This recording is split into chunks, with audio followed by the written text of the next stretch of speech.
Hey everyone, and welcome to the channel. So today we get to take a look at the latest generation for the Porsche Cayenne Turbo. Huge shout out to Carolina Auto Direct for providing this SUV for me today. They're always getting in some very cool inventory. That link is down in the description. This Cayenne Turbo is finished off in chalk. MSRP start right around $140,000. And under the hood, this is powered by the 4-liter twin-turbo V8. It's paired to the 8-speed automatic transmission, pumping out 541 horsepower, 567 pound-feet of torque. That power sent through the all-wheel drive system, propelling this nearly 5,000-pound SUV from 0 to 60 in 3.5 seconds. It has a top speed of 177 miles an hour. It also has a fuel capacity of 23.7 gallons. You'll expect to see around 15 miles per gallon in the city, 20 out on the highway. This also has a wheelbase of 114 inches. Its overall length is 194.5.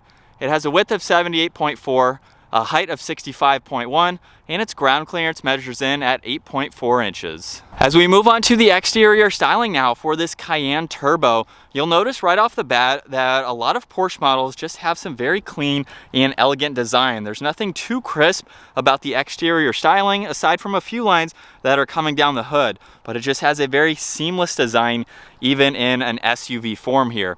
Now up front, you'll notice a lot of gloss black. Right in the middle, there's the forward-facing camera as well as the sensor for the adaptive cruise. There's also active grille shutters that run throughout all of the grills up front, so that will provide additional cooling as needed. Now this has LED headlights, DRLs, and turn signals. You'll notice that the DRL and the turn signal is actually the strip located in this gloss black trim piece down below. So it's not within that headlight housing itself. It's blended in very nicely in that lower section, as well as having the 2 bars underneath that.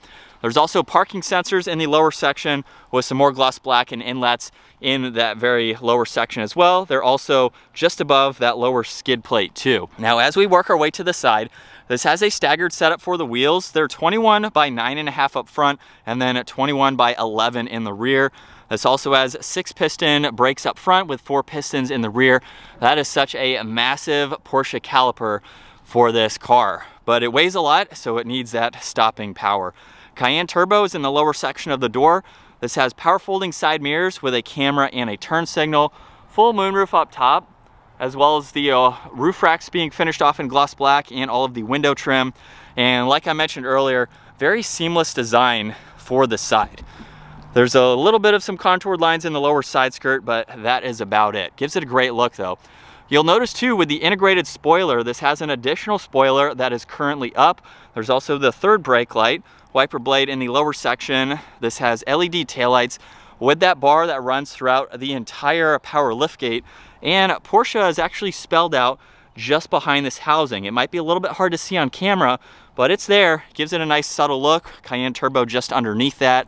There's a backup camera with all of the sensors, the quad tip dual exhaust, and then with the hitch like this model has, it can tow right around 7,700 pounds.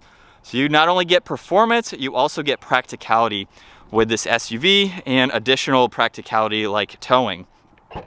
Now if we open up the power liftgate, you'll notice that there's a good bit of space. This does not have a third row, so it is a little bit smaller, but there's plenty of space for the sizing of this vehicle. There's a storage net and a lot of space actually on that driver's side. On the passenger side, you can actually raise and lower the rear end of this vehicle. So it does have the adaptive suspension, and what that is helpful in, if you're loading items into the back, it'll lower it so that way your load height is lower, making it much easier. You don't have to lift quite as high. Now the back seats do fold down, so if you need some additional storage, you can easily do that. And there is a spare tire up underneath the floor. You have the cover here that you can close as needed. So pretty practical. Up top, you can close the vehicle. One on the right side will lock it as well. And then as we make our way to the back seats, we do have the proximity door handles, so you can unlock it from here. And you'll notice too that this has the electronic sunshade. So you can use the window control to put that up and down. There's also some black leather and red stitching, and then the rest of the red for the entire door panel. This has the Burmester audio, a little bit of storage down below. Really cool design for the grab handle too. And then that red makes its way to the back seats where turbo is even in the headrests for these back seats. Now to fold these flat from here, you can just pull on this lever down below and they will collapse and lock into place. You can also use that lever to recline the seats. Now at 5'10", I actually have a lot of space. There's storage pockets behind both front seats. There's 2 air vents in the middle. You'll notice too that all of the knobs have the same design to them for the air vents there, as well as for all the controls down below. Where there's a pretty good sized screen, you can go through the heated seats as well as all of your climate adjustments, and it is a dual zone for your back passengers. Now there's some auxiliaries and more storage down below. And then at 5'10", I have 2 or 3 inches above my head with the seat fully reclined. So the passenger side I have left all the way up. So this is the adjustment that you get. Right in the middle, you also have the armrest and 2 cup holders. And then this even has the full Alcantara headliner that just gives it a fantastic look. Plenty of space though for your backseat passengers, and you have even side bolster support for your thighs there. So they make them that much more comfortable, especially if you're doing some performance driving. It'll hold you well in the back seat. Now up front, the door panel is just like the rear. However, there's all of the piano black surrounding the memory seat controls, lock and unlock. There's the side mirror adjustments, the rest of the window controls, and then even the liftgate release there. Cayenne Turbo is down on the door sill, and then we have the same design for these front seats, which are automatic. All of those controls are located down on the side there. And once we hop in, with every Porsche, the left side is actually the ignition. So for this model, we have the smart key. So this is basically the fake key that's installed there, so you don't have to actually put in the physical key. As long as you have the key on you, foot on the brake, we can fire this up.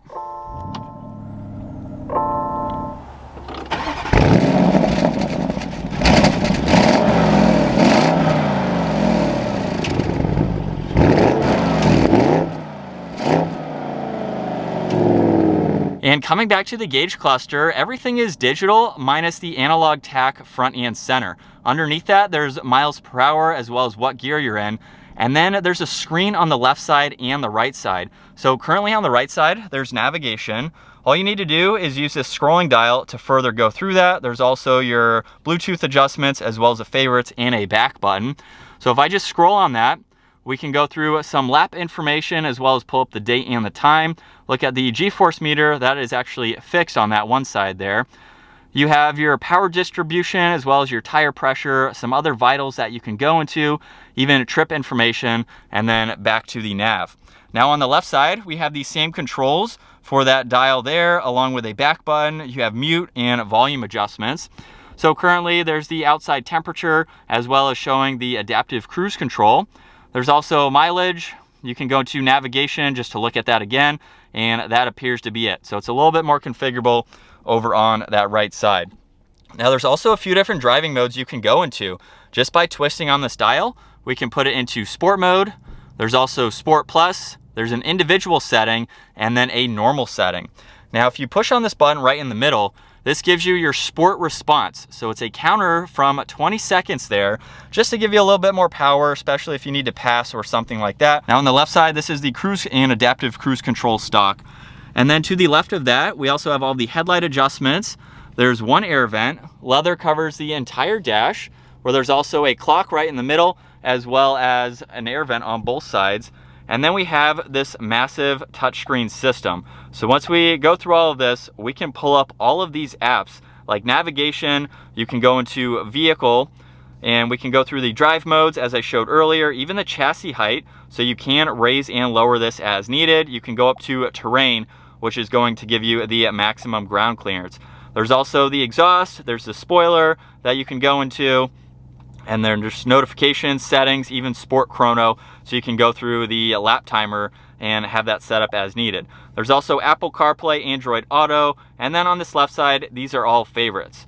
So you can quickly get into all this information as needed, even pull up that nav in full screen. Seems to be a pretty easy system to go through, and I like how integrated it is into this dash. Now there's an air vent on both sides of that with more of those same control dials. And then at the very bottom, there's also buttons that you can push on. They're actually not a physical button, just tap on that screen. And these are shortcuts to get through all of this information. So there's your climates there. You can even get into the off-road, so you can go through what I just showed earlier, get into your phone. So it's really helpful to have. Power and volume is right in the middle. Volume is just behind that. And then there's the temperature dials and fan speed for your driver and passenger. And then to put this into reverse, the shifter is located at the front, or the release there. Push this forwards, and that is for reverse, where we have a very large camera as well as different angles that you can get into. So it's nice. You can shut off the parking sensors too. If I put this into drive, now we have the forward-facing camera with a few different angles. You can also shift using the shifter or the steering wheel mounted paddle shifters, which have a good size to them. And then park is located at the bottom there. Now on the left side, there's the heated and ventilated seat controls, as well as some defrosters. On the passenger side, you have the same controls up top, along with recirc and your max airflow there. There's also 2 different suspension settings that you can push on here, as well as traction control. There's the e-brake. There's a little bit of storage just behind that with 2 cup holders in the middle. And then the armrest has a little bit more storage, as well as some auxiliaries that you can use. Glove box also has a decent amount of space. And then up top, there's all the controls for the sunroof and sunshade, as well as the dome lights too. And here's a look at visibility. It's pretty easy to see over both shoulders, maybe a little bit of a pillar there, but it's nothing that your side mirrors can't fix. And you have a good bit of visibility over that left side as well. As we set off now behind the wheel for the Cayenne Turbo, it's been quite some time since I've been in this SUV. But right off the bat, I thoroughly like this entire vehicle. The interior just screams luxury. All of these materials are what you'd expect, especially for this price point. And what I want to get into right away is the power that this car has. So we are going to put it into Sport Plus. We have it in the manual setting. Let's give it some gas here.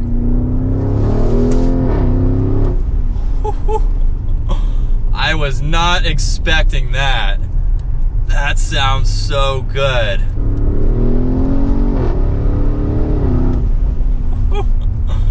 The driving experience in this is also what you would expect. We have the adaptive suspension, so that is really going to make this a very comfortable daily driving SUV. Something that is just going to be what you want. It's super quiet, very comfortable. We have a lot of technology too. I like the new updates for the all-new Cayenne, especially with this screen. A lot of vehicles are going to a much larger infotainment system, and I think Porsche did it really well with how integrated this screen is. It's so nice with its design, with the gloss black or the piano black on that one side as well. And it gives you a good bit of information. I wouldn't say it's overboard, but it's nice with what it has available. That doesn't get old either. Paddle shifters are super responsive too with that 8-speed automatic. And this is nice. Seats are super comfortable. We have a lot of automatic adjustments to get these dialed in to your liking. And this is something that if you're looking for basically a utility vehicle, but you also want something that is performance oriented. I know for myself, I love driving sports cars. I love performance oriented vehicles. This would be something that would be on my radar if I needed something that was practical, yet I still wanted something that could at least handle some mountain roads or performance driving like that, and something I could still have fun with like this. And from second gear, here we go.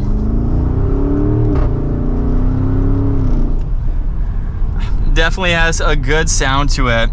I also want to mention too that we do have the 2 suspension settings that I mentioned earlier. There's Sport Plus, Normal, actually 3, and Sport. So that can add to the comfortability of driving this every single day. You have the ride heights too.